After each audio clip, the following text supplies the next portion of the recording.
दोनों एक काम करते हैं, हम मिलकर एक साथ ताकत लगाकर इस पिंजरे को उड़ाकर यहाँ से दूर ले जाते हैं। मीनू और टीनू चिड़िया की घोंसला पास पास ही थी। दोनों में अक्सर लड़ाई झगड़ा होते ही रहती थी। टूनी बहना, मेरी पड़ोसी टीनू बिल्कुल भी अच्छी नहीं है, उससे मेरी हमेशा ही लड़ाई हो जाती है। और तो मेरी घोंसले के पास में ही उसकी घोंसला है। मीनू, तुम भी मेरी सहेली हो और टीनू भी मेरी सहेली है। तुम दोनों बिना वजह के ही एक दूसरे से लड़ाई करी हो। लड़ाई के बजाय टीनू को भी तुम अपनी सहेली बना लो। टूनी, तुम भी कैसी बात करती हो? मुझे उसकी शक्ल भी देखनी पसंद नहीं है और तुम उससे दोस्ती करने की बात बोल रही हो। तुम अगर दोस्ती नहीं करना चाहती हो तो तुम दोनों में से कोई अपने घोंसले को बदल दो। ये बात तुमने पते की हो। मैं आज ही टीनू को घोंसला छोड़कर दूसरे जगह घोंसला बनाकर रहने के लिए बोलती हूँ। मीनू चिड़िया उड़ते हुए अपनी घोंसले में पहुँचती है। टीनू, हम एक दूसरे से हमेशा ही लड़ाई करते हैं, तो मैंने एक तरकीब निकाली हूँ कि तुम अपनी इस घोंसले को छोड़कर दूर कहीं जाकर दूसरी नई घोंसला बना लो। मैं क्यों अपनी घोंसला बदलूंगी? तुम यहाँ तरकीब सूझी है तो तुम ही अपने घोंसला को छोड़कर दूर कहीं चली जाओ और इस जगह को छोड़ दो।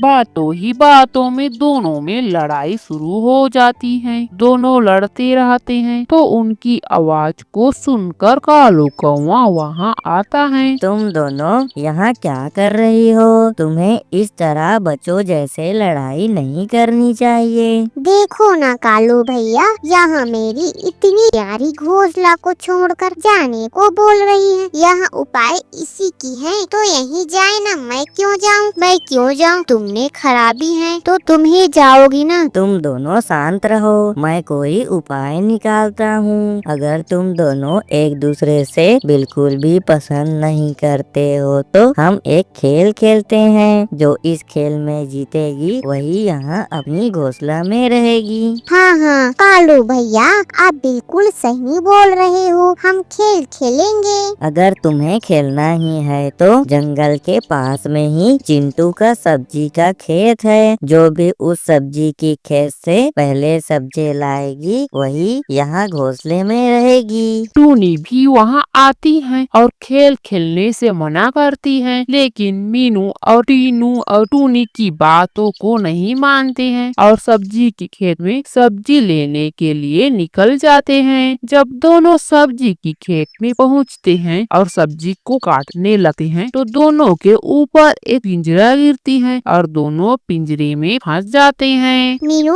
अब हम क्या करें? हम दोनों तो अब इस पिंजरे में फंस गए हैं, अब हम दोनों मर ही जाएंगे। मीनू, हम ऐसे ही किसी भी इंसान के हाथ में नहीं फंस सके, हमें मिलकर ही कोई उपाय निकालनी होगी। हम दोनों एक काम करते हैं, हम मिलकर एक साथ ताकत लगाकर इस पिंजरे को उड़ाकर यहाँ से दूर ले जाते हैं। तुम बिल्कुल ठीक बोल रही हो, हम ऐसे ही करते हैं। दोनों मिलकर ताकत लगाते हैं। दोनों की ताकत से पिंजरा उठ जाती है और दोनों पिंजरे के साथ उड़ते हुए अपनी घोंसले के पास पहुंच जाते हैं। दोनों को पिंजरे में देखकर टूनी चीकू खरगोश को वहां बुलाती है। चीकू खरगोश अपने दांतों से पिंजरे को काट देता है। कालू भैया और टूनी, हमें समझ आ गई है कि हमें एक दूसरे से लड़ने की बजाय एक दूसरे के साथ मिलकर रहनी चाहिए। टीनू और मीनू दोनों एक दूसरे को समझ जाते हैं। फिर दोनों अपनी अपनी घोंसलों में मिलकर रहने लगते हैं और एक दूसरे से लड़ाई करना बंद कर देते हैं।